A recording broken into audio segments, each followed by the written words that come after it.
গতকাল ইরানের উপরে আমেরিকা এবং ইসরায়েলের যৌথ হামলা শুরু হয়েছে। ইরানের রাষ্ট্রীয় টেলিভিশন দেশটার সর্বোচ্চ নেতা আয়াতুল্লাহ আলী খামেনির মৃত্যুর খবর নিশ্চিত করছেন। ইন্না লিল্লাহি ওয়া ইন্না ইলাইহি রাজিউন। সৃষ্টিকর্তা এই শহীদের মৃত্যু কবুল করুন। এখন এই যুদ্ধের ভবিষ্যৎ কি? কেউ কেউ কইতেছেন ইরানের তো আসলে পাল্টা আঘাত করার মতো তেমন কিছু নাই, কিছু ক্ষেপণাস্ত্র ছাড়া। ক্ষেপণাস্ত্র ব্যয়বহুল, এইটার একটা স্টক আছে, সেটা শেষ হয়ে যেতে পারে দ্রুত। বিমান দিয়ে বোমা মারা অনেক বেশি কস্ট এফেক্টিভ, তাই এই যুদ্ধে ইরান টিকবে না। তার উপরে আমেরিকা আর ইসরায়েল একসাথে আক্রমণ করছে, আর ইরান ওইদিকে কাতার, বাহরাইন, জর্ডান, আরব আমিরাত, সৌদি আরব আর ইসরায়েলেও একসাথে পাল্টা আক্রমণ করছে। ইরান একা অসংখ্য শত্রুদের সাথে একসাথে লড়তেছে। একা এতগুলো রাষ্ট্রের সাথে একই দিনে যুদ্ধ বাধায় দেওয়ার ইতিহাস দুনিয়াতে আর একটা আছে কিনা মিলিটারি বিশেষজ্ঞরা বলতে পারবেন। আমি খুঁজে দেখছি, পাই নাই। এটি একটা অভাবনীয় যুদ্ধ, এমন যুদ্ধ আগে কখনো হয় নাই। ইরান একটা মরণ কামড় দিছে এমন ভাবে যে আমি তো মরবই, তোমাদের সাথে নিয়ে মরবো, এই স্টাইলে। এই যুদ্ধে ইরানকে পরাজিত হবে, অন্য পরাশক্তিগুলো কি অবস্থান নেবে? আর আমেরিকা আসলে লাগলো কেন ইরানের পিছনে? আমেরিকার লাভ কি? এই জটিল রাজনীতি বুঝলে পরিষ্কার হয়ে যাবে বিশ্ব রাজনীতি, ভূ রাজনীতি এগুলো কি আসলে কিভাবে কাজ করে। আসেন আজকার আলাপ আল্লাহর নামে শুরু করি। আলোচনা শুরুর আগে আমরা একটু সংক্ষেপে জেনে নিই আগে কি কি ঘটছিল, তাহলে ইরানের সংকট কেন তৈরি হলো সেটা বুঝতে পারবো। ইরানের পারমাণবিক কর্মসূচি নিয়ে 2000 সালের দিক থেকে পশ্চিমা দেশগুলোর সঙ্গে একটা টানাপোড়েন চলতেছিল। অভিযোগ ছিল ইরান হয়তো পারমাণবিক অস্ত্র বানাইতেছে। পৃথিবীর প্রত্যেকটা দেশে পারমাণবিক কর্মসূচি আছে, কিন্তু বাংলাদেশেরও আছে। এটা শুধু বোমা বানাইতে লাগে না, ইলেকট্রিসিটি বানাইতে লাগে, আমাদের চিকিৎসার জন্য লাগে, ক্যান্সার চিকিৎসার জন্য লাগে, রেডিওথেরাপি মেশিনে লাগে, আপনারা জানেন, এক্সরের জন্য লাগে, এমনকি বুকে যে হার্টের ডাক্তারেরা স্টেন্ট বসায় না, ওই টাইমেও লাগে। স্টেন্ট লাগাইতে গেলে দেখবেন যে ডাক্তার, নার্স, টেকনিশিয়ানরা বুকে স্যারকোনা এরকম একটা ছোট বাক্সের মতো সাদা এটা পড়ে থাকে, রেডিয়েশন মাপে ওইটা। যাই হোক, ইরান পারমাণবিক অস্ত্র বানাবে এই ভয়ে জাতিসংঘ, ইউরোপিয়ান ইউনিয়ন, যুক্তরাষ্ট্র ইরানের উপরে কঠোর অর্থনৈতিক নিষেধাজ্ঞা দেয়। ইরানের তেল রপ্তানি কমে যায়, ব্যাংকিং ব্যবস্থা প্রায় বিচ্ছিন্ন হয়ে পড়ে, অর্থনীতি স্থবির হয়ে যায়। এই অচল অবস্থা কাটাইতে 2015 সালে ইরান এবং 6 বিশ্বশক্তির মধ্যে একটা চুক্তি হয়। এটা চুক্তিটার নাম ছিল JCPOA, মানে হইতেছে joint comprehensive plan of action. কি ছিল সেই চুক্তিতে? চুক্তির মূল কথা ছিল ইরান তার পারমাণবিক কর্মসূচি সীমিত করবে, আর বিনিময়ে নিষেধাজ্ঞাটা উঠবে। পারমাণবিক কর্মসূচি সীমিত রাখা মানে প্রকৃতিতে যে ইউরেনিয়াম পাওয়া যায়, মানে যেটা থেকে পারমাণবিক শক্তি আসে আর কি, ওইটা দিয়ে কিছু হয় না, ওইটাতে ঘন করা লাগে, ঘন ঘন। মানে ধরেন চিনি ছাড়া চা হইতেছে প্রাকৃতিক ইউরেনিয়াম, পাইনসা চা হইতেছে অল্প সমৃদ্ধ ইউরেনিয়াম, মানে একটু ঘন হয়েছে। হালকা মিষ্টি চা হইতেছে মাঝারি সমৃদ্ধ ইউরেনিয়াম, আর কড়া মিষ্টির চা হইতেছে বোমার তৈরি গ্রেডের অতি সমৃদ্ধ ইউরেনিয়াম। এটা কেমনে ঘন করে এই ইউরেনিয়াম? মানে মাখন তোলা দেখেছেন না, যে ঘুটা দিয়ে ঘুরায়, ঠিক ইনকে ঘুরে ঘন করে।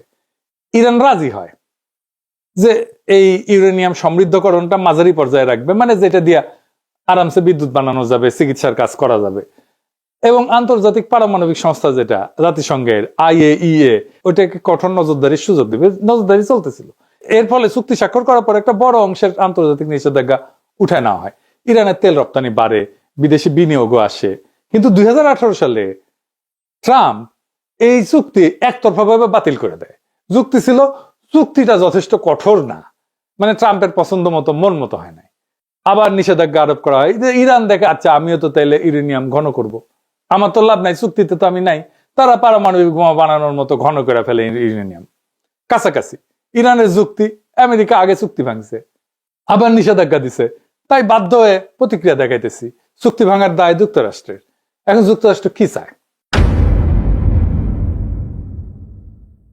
এক নাম্বার, ইরান যেন ইউরেনিয়াম আর সমৃদ্ধ নামার করে, মানে ঘন না করে।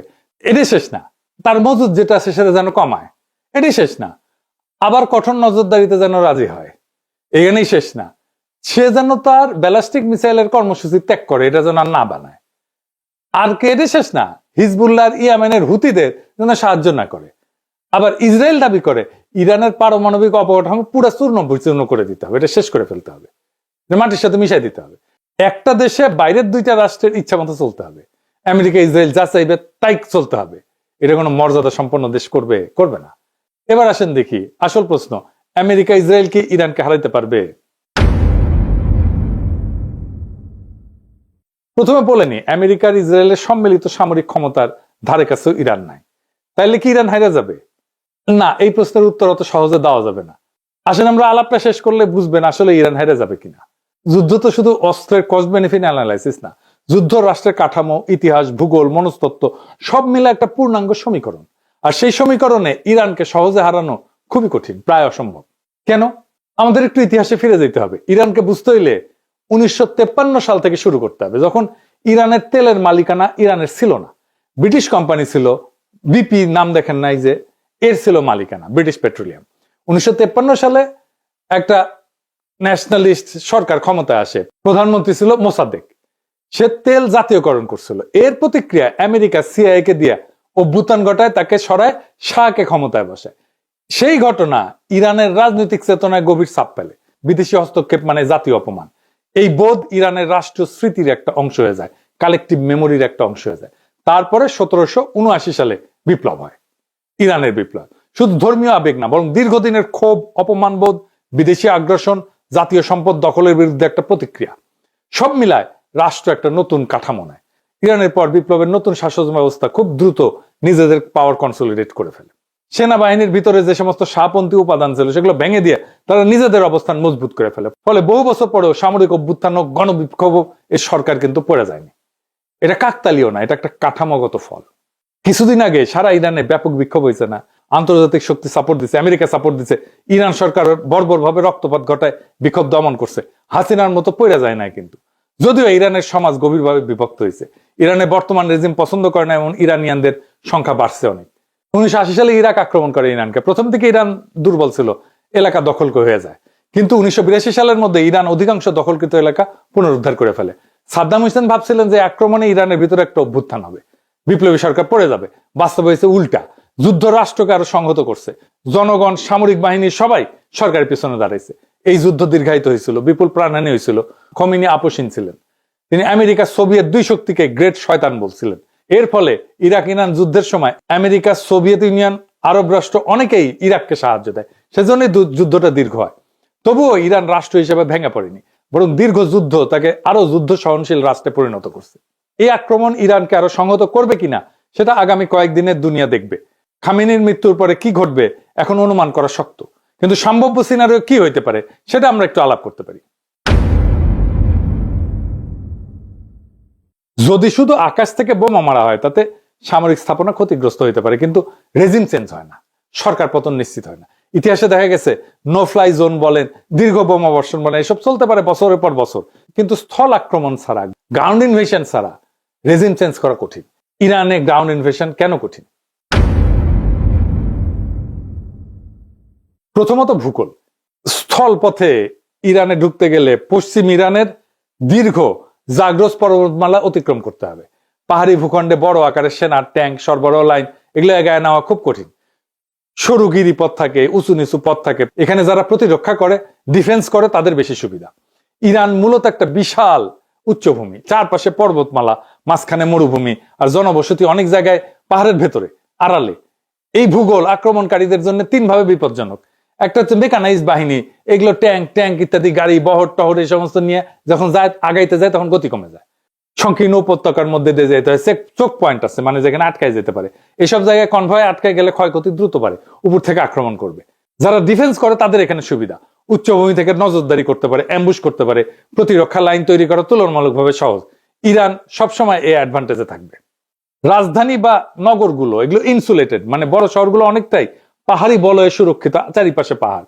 দ্রুত ধাক্কায়, কুইক থ্রাস্ট যেটাকে বলে মিলিটারি ভাষায়, এটা ফল আনা কঠিন। ইরান সমতল ইরাকের মতো না, এখানে ভূগোল নিজেই এক ধরনের প্রতিরক্ষা বাহিনী হয়ে থাকে। এরপর আছে লজিস্টিক্স বা সরবরাহ। ইনভেশন মানে শুধু সৈন্য যাওয়া না, এটা সাপ্লাইয়ের যুদ্ধ বটে। স্থল আক্রমণে জেতা মানে সাপ্লাই চেনের উপরে বেঁচে থাকা, সাপ্লাই লাইনের উপরে বেঁচে থাকা। প্রত্যেক দিন বিপুল জ্বালানি, গোলা বারুদ, খাবার, যন্ত্রাংশ এই সমস্ত দীর্ঘ রুটে এনে পৌঁছাইতে হবে। পাহাড়, মরুভূমি এই সমস্ত পরিবেশে কনভয় ট্রান্সপোর্ট ইন্টেন্সিভ এবং সিকিউরিটি ইন্টেন্সিভ হয়।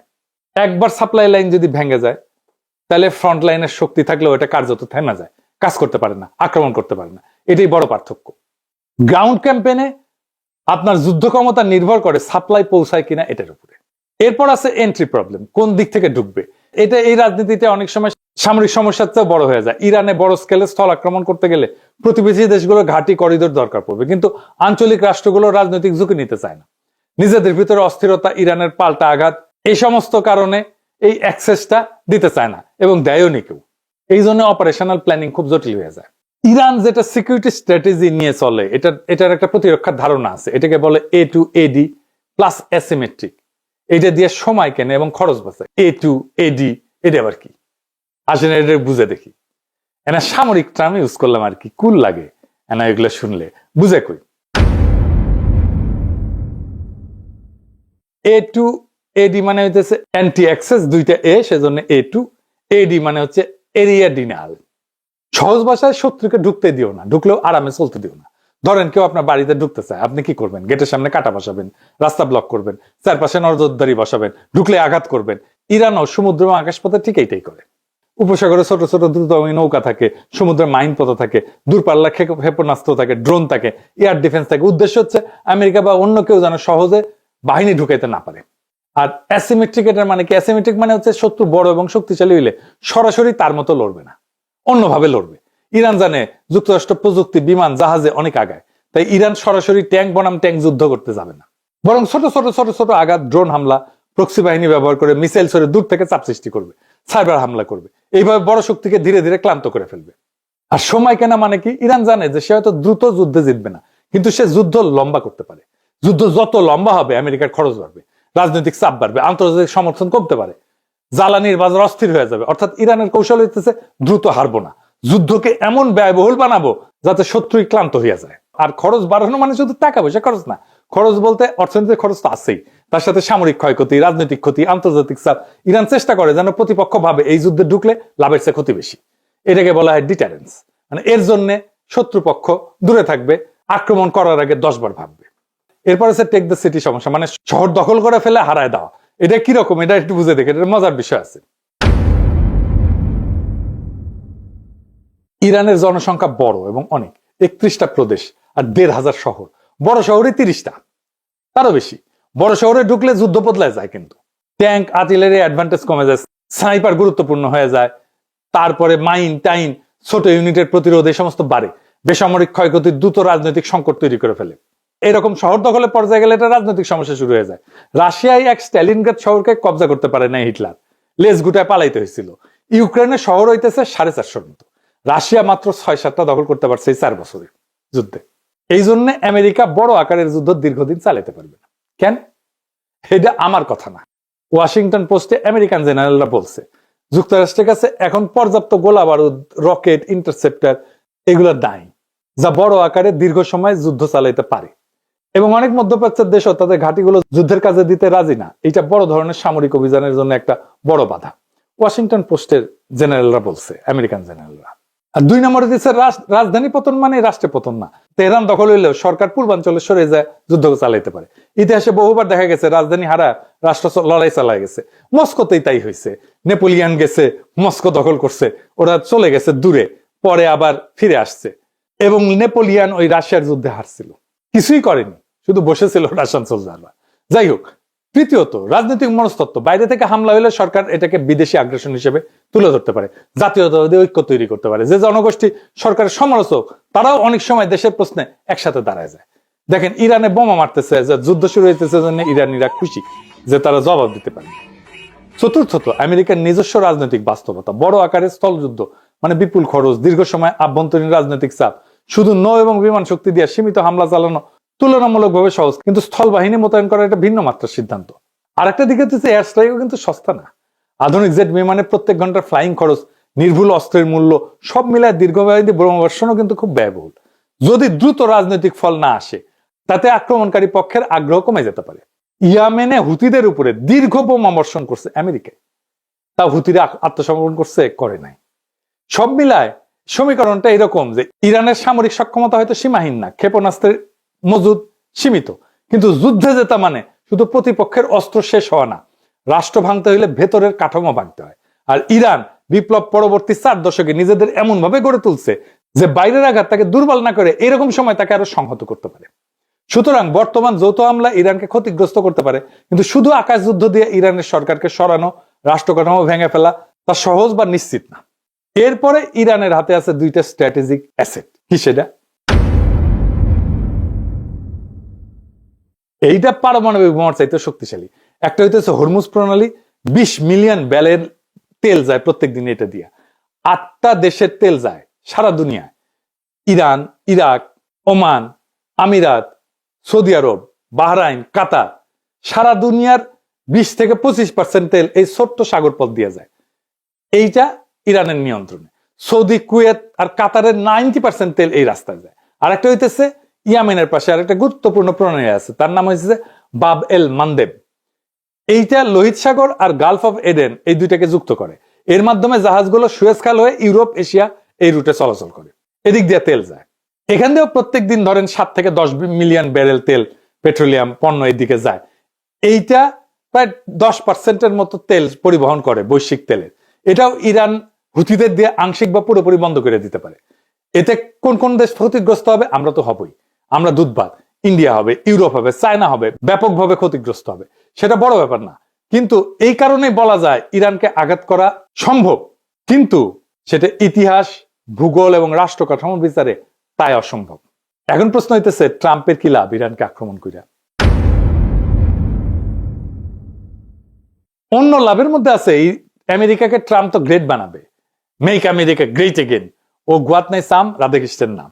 তো এখন যারা ওর কম্পিটিটর, মানে ধরেন ইউরোপ, তারপরে চায়না, তাদের চাপে ফেলতে পারে। ইউরোপ আর চায়নাকে সে যুদ্ধ বাধা এই দুই শক্তিকে চাপে ফেললো, তেল পাইলো না, এক্সট্রা লাভ। তাদের ইকোনমি চাপে পড়বে, ইউরোপ এবং চায়নার ইকোনমি চাপে পড়বে এই যুদ্ধের কারণে, কারণ তাদের জ্বালানি আসবে না। ইউরোপ আর চায়নার ইকোনমি দারুণভাবে ক্ষতিগ্রস্ত হবে। আর ইন্ডিয়া আমার অনুমান সিস্টেম করে আসছে ও মোদির সফরে, আবার হয়তো রাশিয়ান তেল নিবে, এই কনসেশন দিয়ে আসছে। ট্রাম্প তো কিছু না পাইলে কিছু দেয় না। একবার তো নেতা নেওয়ার মনোরঞ্জনের জন্য নাচছিল মোদি, এপস্টেইন ফাইলে আসিছে। এইবার আমার অনুমান আফগানিস্তান আর পাকিস্তানের মধ্যে যুদ্ধটা ওই মোদি লাগাইছে, পাকিস্তানকে সীমান্তে বিজি রাখবে।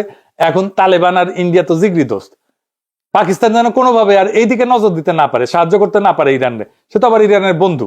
আবার ভারতীয় রাষ্ট্রায়ত্ত company India Ports Global Limited, সে ইরানের চাবাহারের শহীদ বেহেশতি টার্মিনাল পরিচালনা করে। ভারত সেখানে ক্রেন, কার্গো হ্যান্ডলিং এই সমস্ত ইকুইপমেন্ট বসাইছে। এখান থেকে কোনো গোয়েন্দা তথ্য নিতে পারে। এই পোর্ট হয়তো তাদের কাজে লাগতে পারে ইসরায়েলের। ইরানের এই পোর্ট ম্যানেজমেন্টের দায়িত্ব তো উচিত হয় না দেওয়া ইন্ডিয়ারে, ইরানের। ওরা তো আবার সবার বেশি বুঝে। আবার ওমানের ডোকোমেও একটা পোর্ট আছে যেখানে লজিস্টিক অ্যাক্সেস আছে, মেইনটেনেন্স অ্যাক্সেস আছে ইন্ডিয়ার। এটা আবার হরমুজ প্রণালীর জাস্ট বাইরে। ফলে পারস্য উপসাগরের উত্তেজনা হইলে বিকল্প অপারেশন পয়েন্ট হিসেবে এটা কাজ করতে পারে। হয়তো ইন্ডিয়া এই পোর্টগুলো থেকে কোনো সাহায্য দিবে ইসরায়েলকে, আমেরিকাকে, হইতে পারে গোয়েন্দা তথ্য বা লজিস্টিক্স। ইরান হয়তো সামরিক দিক থেকে দুর্বল, কিন্তু ইরান কোনো ফাঁকা মরুভূমি রাষ্ট্র না। 1953 সালের অপমান, 1979 সালের বিপ্লব, 8 বছরের যুদ্ধ এই রাষ্ট্রের ডিএনএতে বেঁচে থাকার রাজনীতি বসে আছে। খামেনি নিহত হয়েছে, তাহলে হয়তো নেতৃত্ব বদলাবে, কিন্তু রাষ্ট্র কি ভেঙে পড়বে? ইতিহাস বলে খুব সহজ না। যদি শুধু আকাশ হামলা হয় অবকাঠামো ক্ষতিগ্রস্ত হবে, কিন্তু রেজিম চেঞ্জ এটা স্থল আক্রমণ ছাড়া প্রায় অসম্ভব। ইরান হয়তো দুর্বল, কিন্তু কোন ঠাসা রাষ্ট্র সবচেয়ে বিপজ্জনক হয়?